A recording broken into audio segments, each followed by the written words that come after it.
The dogs are the true dragons in The Last of Us. When they were unleashed in battle, their power was so formidable that it felt like the Battle of Winterfell was happening all over again. The best part is, we didn't have to worry about the dogs getting infected. After all, the cordyceps fungus only parasitizes primates. The carefree giraffes have always been a symbol of hope, and animals remain relatively safe in this world. The dogs performed their duties flawlessly, successfully protecting the town. In fact, dogs have been playing a crucial role all along. Back in Season 1, when Joel and Ellie were being checked for infection, the hound's keen senses helped humans detect danger. And in the latest episode, they pounced on every invader. The infected couldn't even recognize the dogs as threats, let alone fight back, giving the canines a massive advantage. We clearly saw Tommy visibly relax when the dogs joined the fight. He knew his wife had kept her promise and was still alive, reigniting his hope. The dogs, as a last resort trump card, gave them a chance to survive. Under their claws, the infected turned into nothing more than chew toys. What comforted me most was that not a single dog was harmed. They remain humanity's greatest allies, even in the apocalypse. I truly hope we'll see more of them fighting alongside humans in the future. I swear you absolutely didn't notice. The person who accompanied Joel to Abby's hideout was changed to Dina. You might have missed it, but in the game, Joel was accompanied by his brother Tommy during the scene of his death. However, in the recently aired episode, it was changed to Dina. In the game, Tommy, shortly after the murder, pursued Abby for revenge, serving as a crucial driving force behind Ellie's own quest for vengeance. But why did the show suddenly introduce Tommy's family subplot in the first episode? By deliberately delaying his revenge arc and keeping him in Jackson to help defend the town, the show invites speculation. The addition of his young son and the threat to Jackson's safety may drastically shift his priorities. His storyline could transform him from an avenger into a protector. Meanwhile, Dina's presence during Joel's death may deepen her connection with Ellie. Having shared this traumatic experience, their romantic relationship could develop more rapidly, while Dina's character evolution might also feel more natural. It's also worth noting that Ellie's decision to spare Abby in the game was controversial, with many players arguing that her prior violence clashed with her final choice. If the show removes Tommy as the primary instigator of revenge and instead has Dina accompany Ellie, it could prompt Ellie's realization much earlier. Dina, with her inherent pacifist tendencies, might serve as a moral counterbalance, potentially leading Ellie to abandon vengeance sooner. I bet that there is a high possibility that Ellie has activated a new variant. The fact that she was bitten again is by no means just an attempt to imply her immune constitution once more. When she stabbed the bloody dagger into the wound and let the blood drip into the sewer, combined with the wriggling mycelium and spores in the dark pipeline, it suggests that there must be some dangerous connection between the two. When the camera pans over the damaged pipeline that Joel and the others are repairing, we will find that the entire sewer system of the town is actually interconnected. Moreover, Joel didn't cover the lid when he was fixing the pipeline. Due to being damaged by the roots and lacking maintenance, those exposed pipe openings and the coiled mycorrhizal network are like hidden blood vessels, which are highly likely to quietly transport Ellie's immune blood deep into the entire system. Under the peaceful situation in Jacksontown, something unpredictable, a fusion and mutation, is happening with Ellie's blood. It cannot be ignored that Ellie was bitten by a new infected person. When the spores wake up in the new host body, Ellie's immune system may be completely ineffective against this new strain of the infected. We have no idea what kind of changes are taking place in Ellie's body, nor can we predict when the new crisis will suddenly break out. It's like a time bomb on Ellie. At the same time, we have to think about such a question. If Ellie knows that she might be the fuse that causes all this, how should she face the moral dilemma between survival and extinction? The new infected person has already proven that the strain of the fungus is constantly evolving and mutating. What is most concerning is how Jacksontown, which has enjoyed peace for too long, will deal with the upcoming devastating blow. You might have never thought about it, but in fact, Ellie may not be immune. It may sound absurd after all. In the game's setting, she didn't mutate after being bitten. However, the fact that mycelium grew on Ellie's wound after she was bitten also proves that the infection did occur. The game doesn't explain why the fungus didn't spread to her brain. It might just be a dormant infection, and there is no direct evidence to show that she indeed has antibodies. The Firefly doctor decided to perform the surgery immediately based on just one incomplete test, and Ellie wasn't informed of the truth, which seems morally questionable. We all know that vaccine development usually involves inactivated viruses or mRNA technology, and there is no need to kill the host to extract living fungus. The Fireflies claim that a craniotomy is necessary really makes people suspect their motives. Think back to such a detail. In the first season, Frank mentioned, "I heard there's someone immune in Boston," suggesting that the rumor of an immune person predated Ellie's appearance. However, the Fireflies told Ellie that she was the only hope and blocked the previous research. Another detail is that in the game The Last of Us 2, it was revealed that the Fireflies once used children for experiments. This dark side, combined with the fact that the Fireflies were in desperate need of a spiritual totem on the verge of defeat, makes it possible that Ellie's immunity is an artificially created symbol used to recruit followers and fight against Fedra. The notes of Abby's father imply that the organization may stop at nothing to save humanity, and the vaccine development might have been a lie from the start. If the immunity is false, we can't help but worry about what exactly is happening to Ellie's body, and Joel's decision to save Ellie will be free from moral condemnation. He might even become a hero in the traditional sense.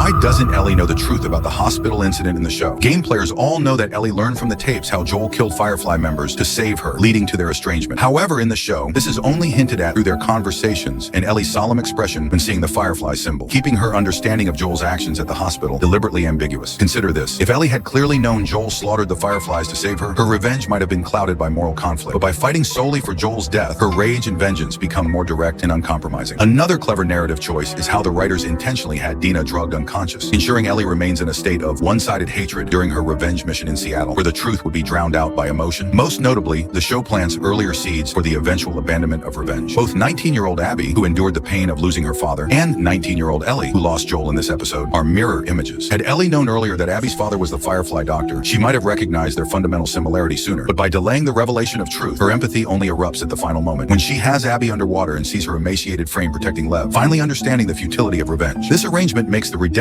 arc feel more organic and sharpens the game's central theme. In the cycle of violence, there are no pure victims or perpetrators. Joel absolutely didn't die. Perhaps you're lost in grief, but you might have overlooked most crucial details. The object dragged by the horse is clearly not a corpse. Given Joel's physique, he stands at nearly 6 feet tall, yet the white cloth bundle appears to be only about 3 feet long, a discrepancy even more obvious in the wide shots. If it were a body, the dragging would leave deep marks, and the horse would struggle more. Yet the process is unnaturally smooth in the scene. Moreover, how could Ellie, who loved Joel as a father, allow his body to be so roughly dragged back? They had plenty of time to fetch a wagon. Since Jesse could ride with Ellie on the same horse, Joel's body could have at least been placed behind Dinah. Another suspicious detail, the bloodstains on the white cloth are too sparse, almost as if artificially smeared rather than naturally soaked through from a fatal wound. All of this points to a staged death. One telling clue is that even Dina noticed the attacker's insignia. Someone as cautious as Joel would absolutely recognize the Firefly symbol. It's entirely possible Joel knew the Firefly remnants would come for him and Ellie. By faking his death, he could make them believe their revenge was complete, thereby protecting Ellie. After all, her immunity remains a target, and Joel's death would sever her ties to the past, allowing her to disappear unnoticed. Rather than Joel truly being dead, I choose to believe this is all part of his plan, a calculated ruse to safeguard Ellie and the piece of Jackson. The infected horde buried in the snow-covered mountains didn't appear by coincidence. I'm certain they were drawn by Ellie's blood. Jackson is a remote, sparsely populated settlement, so why would a massive swarm of infected suddenly launch such a frenzied attack? These infected clearly couldn't have come from the immediate surroundings. The only plausible explanation is that they originated from distant cities and had already been making their way toward Jackson long before. This wasn't random migration. They were being summoned. The moment the cordyceps fungi in the city's pipelines were altered in episode 1, this chain of events was set in motion. This raises a critical question. How did they locate Jackson in the first place? Remember the fungal network in the pipes? When Ellie's blood seeped into the sewers, carrying traces of the infected strain, it triggered an explosive growth of the fungal tendrils. As established in season 1, the infected operate through a hive mind. The mycelial network acted like a biological radar, locking onto the town's location. Once that signal went out, infected hordes from miles away were inevitably drawn toward it. You might wonder then why they paused at the foot of the mountains. Consider this. The blizzard had piled snow up to a person's height. Dinah's hands suffered frostbite in under an hour outside. The infected, though resilient, were likely forced into hibernation by the plummeting temperatures. They had no choice but to cluster together, burying themselves beneath corpses to conserve energy. Even if Abby hadn't arrived, they would have resumed their advance the moment the snow melted. Jackson's walls wouldn't have stood a chance against them. This wasn't just a random attack. It was an inevitable siege, set in motion the moment Ellie's blood activated the fungal network. The blizzard merely delayed the inevitable.